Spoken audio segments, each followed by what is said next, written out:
Olá, começa agora mais um Espaço Livre e hoje nós vamos falar sobre a enxaqueca, uma doença que atinge de 15 a 18% das mulheres e 6% dos homens, que tem como principal sintoma a dor de cabeça. E a nossa convidada é a neurologista Evelyn Dias, que é membro da Academia Brasileira de Neurologia e da Academia Brasileira de Cefaleia. Olá, doutora, obrigado pela presença. Eu que agradeço, obrigada. Bom, explica pra gente então por que a enxaqueca ela é mais comum, tem essa diferença grande até, é mais presente nas mulheres do que nos homens. Bem, falando em enxaqueca, né?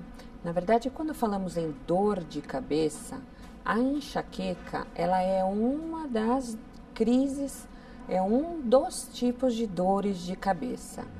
Dor de cabeça pra gente é conhecido como cefaleia. E quem aqui nunca teve uma dor de cabeça, seja ela por qual motivo que for?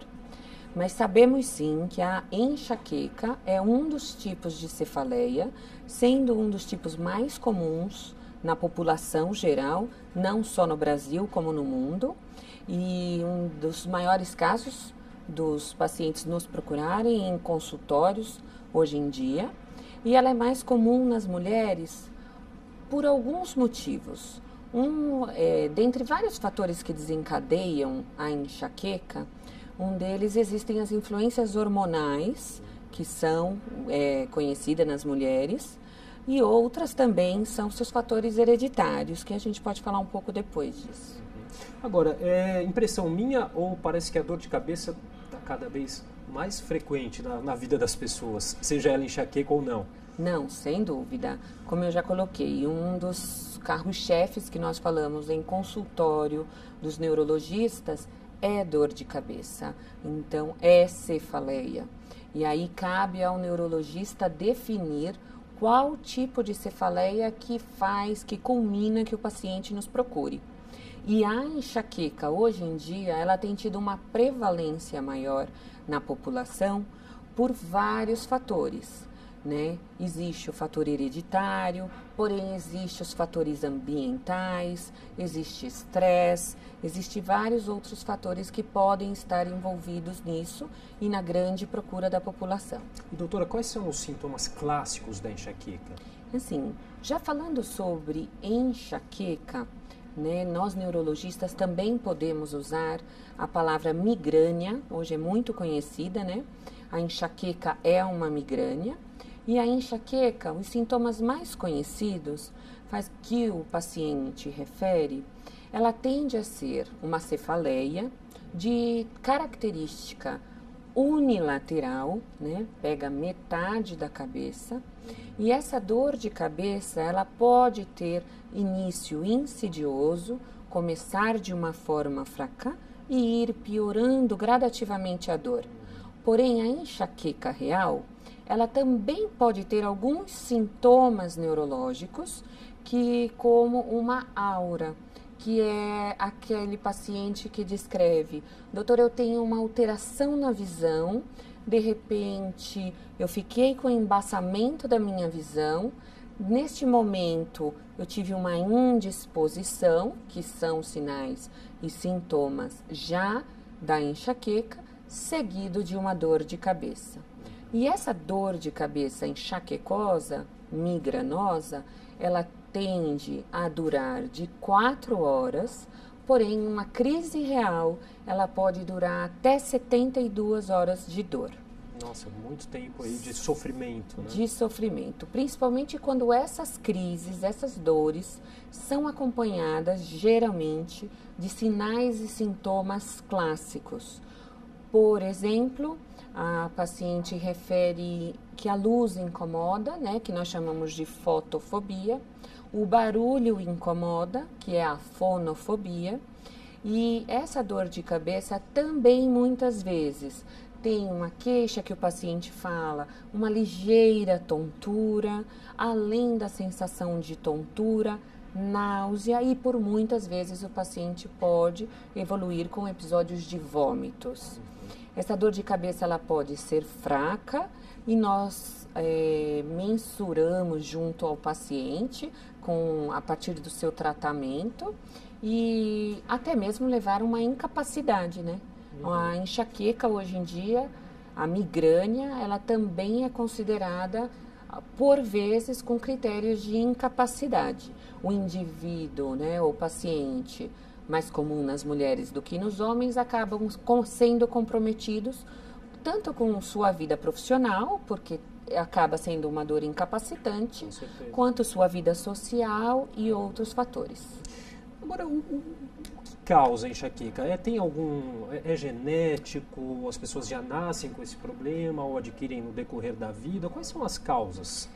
Quando falamos da enxaqueca mesmo, nós sabemos que existem inúmeros estudos e hoje em dia os estudos têm sido muito mais evidentes, definindo que a enxaqueca, sim, tem critério genético.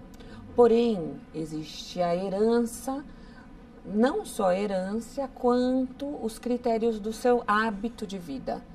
E as comorbidades, que são doenças que andam juntos, geralmente, com esses pacientes que tendem a ter a enxaqueca.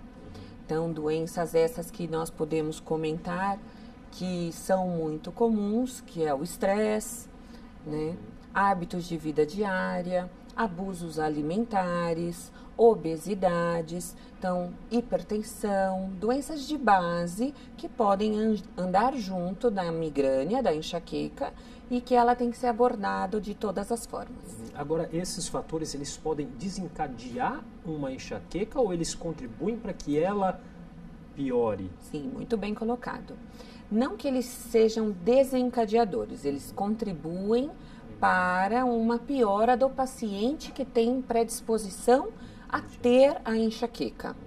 O paciente que tem, a gente até comenta, o cérebro migranoso, esse paciente, ele pode ser sim, ter uma crise deflagrada por fatores ambientais, por estresse, por distúrbio do sono, como posso colocar, dormir a mais ou dormir a menos.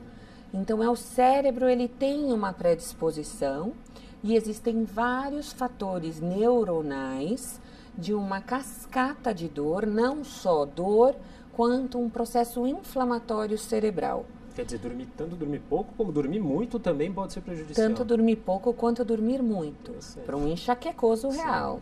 Existem, muito sabido, alguns alimentos que podem estar relacionados ao que deflagra a crise em quem tem predisposição. Quais, por exemplo, doutora, dá para a gente exemplificar alguns alimentos? Assim, nunca existe um mito e uma verdade. Cabe muito ao neurologista definir e deixar claro para o paciente que a sua doença ela é individualizada. Então, não existe, como nós falamos, uma receita de bolo para o paciente enxaquecoso. Mas eu digo assim, os alimentos, em relação aos alimentos, tem alimentos que devem ser evitados? Sim, nos estudos eles mostram alguns alimentos que devem ser evitados. Por exemplo, o café, ele é mito ou ele é verdade? Ele é bom ou ele é ruim? Sabe-se que o café ele tem condições favoráveis para o cérebro, mas existem cefaleias cafeíno-dependentes. Dores de cabeça que quem já não tem um familiar ou no ambiente de trabalho, eu estou com uma dor de cabeça que está começando, vou tomar um cafezinho. E aí pode realmente obter a melhora. Então o café para a enxaqueca depende muito do paciente. Alguns alimentos comprovados cientificamente em grandes estudos são alimentos embutidos, que são desencadeadores, por determinadas substâncias nessa cascata de inflamação que eu coloquei em relação ao cérebro migranoso. Os queijos, né? Os queijos, principalmente os queijos mais amarelados, porque eles têm uma substância chamada tiramina e essa substância pode ser também um fator deflagrador. Bebida alcoólica também é conhecida como um fator que piora para quem tem a enxaqueca. Dentre as bebidas alcoólicas, sabemos que o vinho, mais conhecido o vinho tinto, não pela bebida alcoólica em si, mas pelo tanino, que é uma substância que nós encontramos na uva. Então, tudo isso já houve vários tipos de estudos né? E nós sabemos que determinados pacientes nós investigamos dieta em relação a alimentos gordurosos, dieta sobre glúten e outras coisas. Mas não esquecer que é muito individualizado. Sim. Bom, e a gente escuta muito se falar em relação àqueles gatilhos. Tem alguns gatilhos, algumas coisas que acontece aquilo ali, a pessoa já piora desse quadro de enxaqueca, né? Quais gatilhos são esses que a gente pode citar aí? Então é importante falar do gatilho, porque quando o paciente é adequadamente identificado como um enxaquecoso, né, um migranoso, e ele foi muito bem investigado, passou num profissional capacitado. Que é uma outra questão, desculpa interrompê-la, mas que é uma outra questão que depois eu já faço. É comum as pessoas procurarem ajuda médica com relação a isso, porque a dor de cabeça, como a gente já falou aqui no começo do programa, ela é tão genérica, né, que as pessoas às vezes não dão a devida atenção, né? Exatamente. Principalmente nós, que somos da Sociedade Brasileira de Cefaleia, sabemos que existe uma demora do paciente para fazer procura adequada de um profissional especializado em dor de cabeça. E muito dos pacientes e da população geral existe a automedicação, que é o uso excessivo, que é um outro fator de piora para cérebros migranosos, que é o uso excessivo mesmo de analgésicos, anti-inflamatórios, é o remédio que a vizinha toma que vai bem e de repente ele começa a usar também e aí dá uma melhora, porém depois ele qual mulher não tem um analgésico aí na bolsa que empresta? Tô com dor de cabeça. Tô com dor, me passa um remedinho. E aí existem casos até em consultório que quando o paciente começa a nos procurar, o uso abusivo medicamentoso ele é tão evidente que o paciente até desconsidera isso como um fator de piora para a sua doença de base. Porque nós sabemos que a enxaqueca ela pode ter uma piora por causa disso. Bom, e voltando aos gatilhos, então, eu acabei te interrompendo, quais são os principais aí, os mais conhecidos? Então. Os mais conhecidos mesmos na enxaqueca são o estresse, hoje em dia, né? As atividades da vida diária, a vida corrida, né? É o distúrbio, é a alimentação, né? Que é muito individualizada, então eu não posso falar para você, não coma isso, se você não foi adequadamente visto que isso é um fator deflagrador para você. Uso abusivo de medicações também pode ser um fator deflagrador e distúrbios do sono, né? Ou, como eu já coloquei, dormir a mais ou dormir a menos também é um fator deflagrador. Quer dizer, todas as questões essas que hoje em dia é muito difícil de a gente se livrar, né? Exatamente. Do estresse, do dia a dia, a alimentação e o sono, que às vezes também acaba sendo muito prejudicado. A gente vai fazer um rápido intervalo, daqui a pouco a gente continua aqui no nosso bate-papo no Espaço Livre. Até já!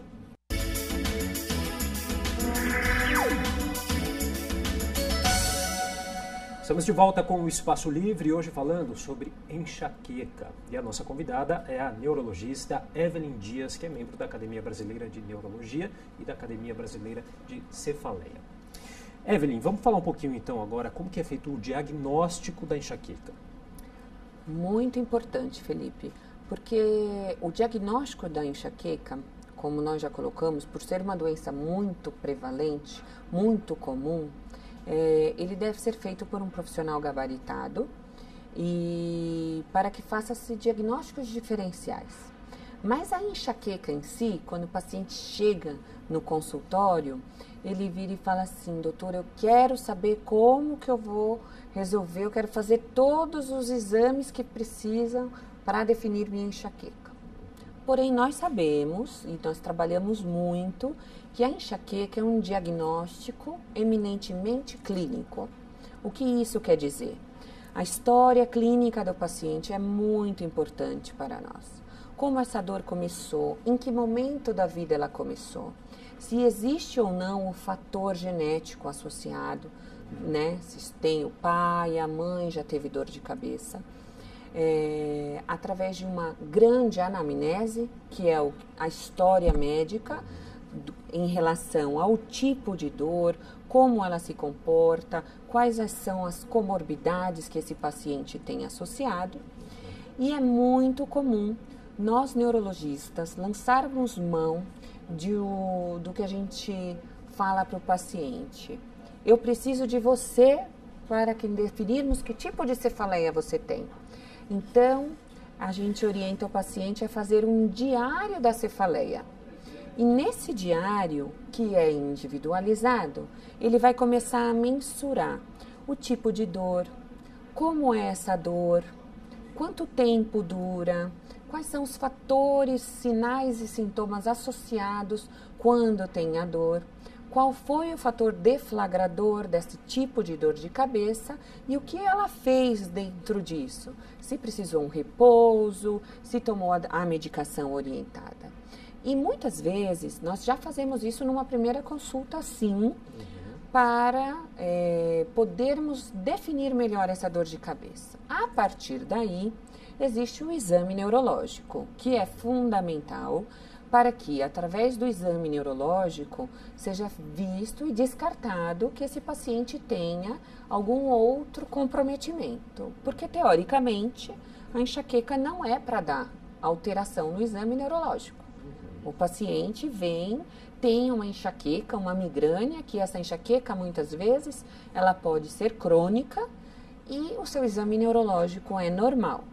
E existem os exames subsidiários, que são aqueles exames que o médico pede, um exame de imagem, para quando ele precisa, quando nós médicos precisamos, dar diagnóstico diferencial, descartar que essa dor de cabeça seja de uma outra origem, não uma cefaleia primária, que é a migrânia, a enxaqueca. E aí, quando a doutora diz que é muito importante procurar esse profissional gabaritado, a pessoa, preciso ir no médico.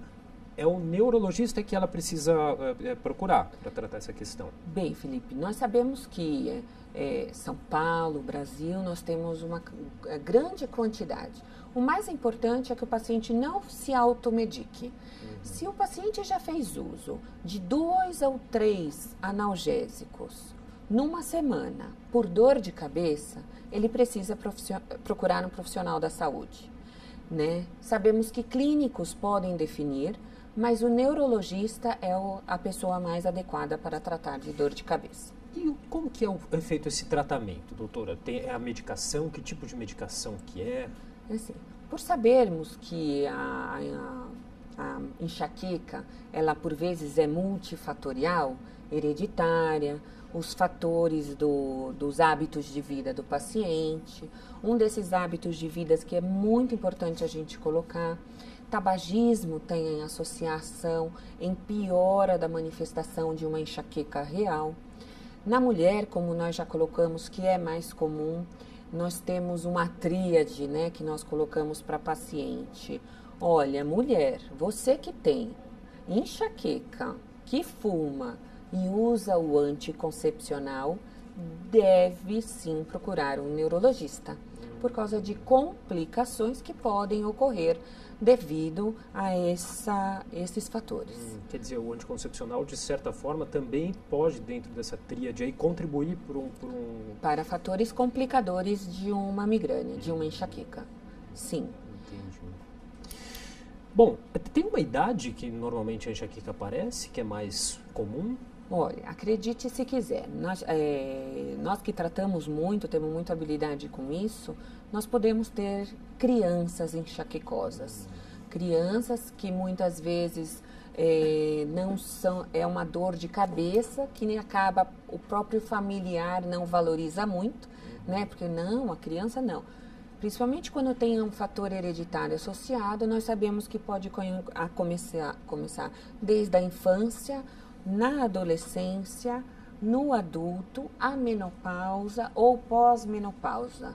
Então, isso em relação às mulheres. E os homens também têm enxaqueca.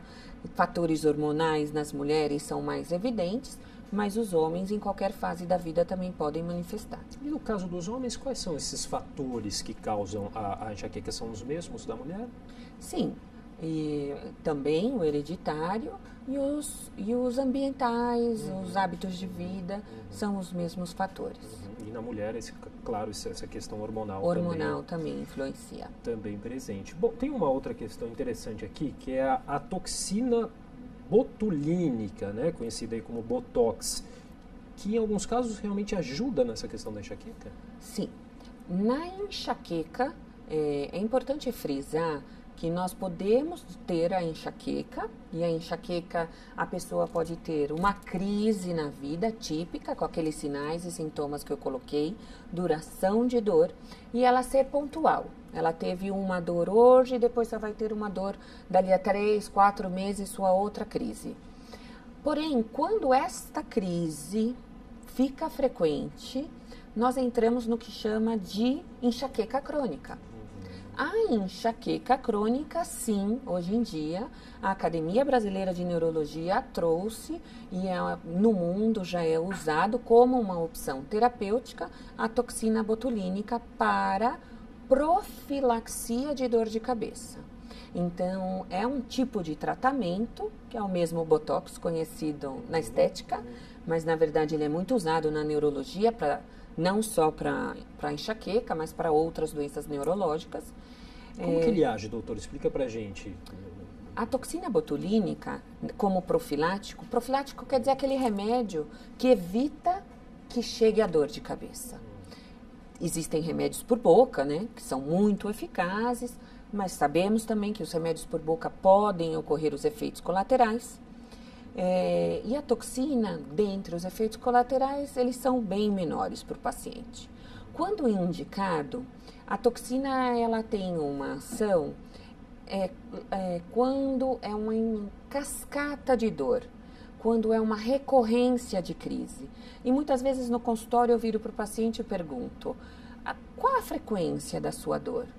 Quantas crises você teve no último mês? E muitas vezes, Felipe, o paciente ele tem dor todo dia e todo dia faz uso de analgésico. Já tentou outros tratamentos profiláticos por boca, não obteve sucesso, aí é que lançamos mão da proposta terapêutica, seguindo um protocolo de tratamento internacional. Resumindo, o neurologista não vai e aplica a dose que ele acha para o paciente. Tem que aplicar uma dose tecnicamente estudada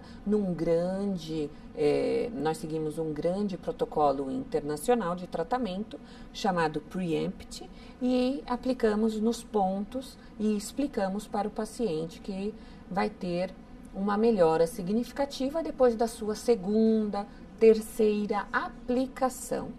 Então não é assim, tô com dor de cabeça, aplico o Botox e melhora. Não, ele é um tratamento que tem mostrado eficácia e tem um N significativo.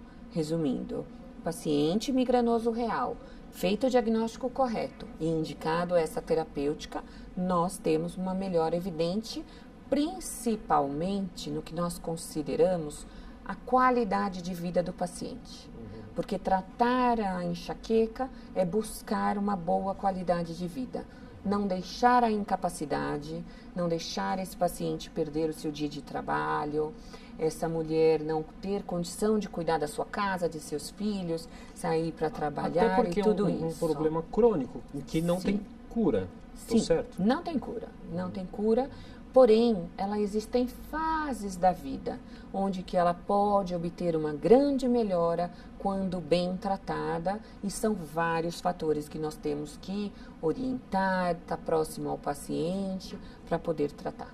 É um tratamento contínuo e para o resto da vida, né, gente? Sim, sim. E aí tem aquelas dicas que valem para tantas coisas, eu acredito que também para esse caso, que como a gente já falou aqui da alimentação saudável, evitar alguns tipos de alimento, e também o quanto a prática de exercícios físicos influencia. Muito bem colocado. Depois do paciente bem definido, onde nós temos os diagnósticos diferenciais descartados, nós sabemos que a mudança, né, do seu hábito de vida é muito importante. Muitas vezes o paciente, por ter dor crônica, ele acaba se limitando. A gente brinca e fala que ele fica numa zona de conforto. Não. Ah, não tenho coragem, não vou fazer uma atividade física porque minha cabeça dói. E é uma bola de neve. Mas a atividade física está super indicado, entra como um tratamento, porque o exercício físico libera endorfina, né, que é o nosso melhor analgésico natural, e ela se transforma em serotonina e aí é uma reação em cadeia da felicidade, da melhora dos hábitos de vida e comprovado cientificamente aí a melhora para o paciente. Mas há restrições? Há algumas coisas que a pessoa não deve fazer? Ou evitá-las, pelo menos, né? Como algumas que a gente já falou até, inclusive. Sim, restrição quanto ao exercício físico em relação à enxaqueca não existe. Se ela está em crise, ela não consegue elaborar o seu exercício físico. Então, não passar dessa zona, Aí se vai respeitar. também um pouquinho do bom senso. Do bom né? senso, isso é muito importante. Isso é muito importante. Bom, doutora, nosso tempo já está terminando. Você gostaria de deixar algum contato? Sim, no evelynesteves@hotmail.com e fico à disposição. Ok, muito obrigado pela entrevista. E o Espaço Livre de hoje vai ficando por aqui. Obrigado pela companhia. Até a semana que vem. TV Câmara São Paulo, informação para a cidadania.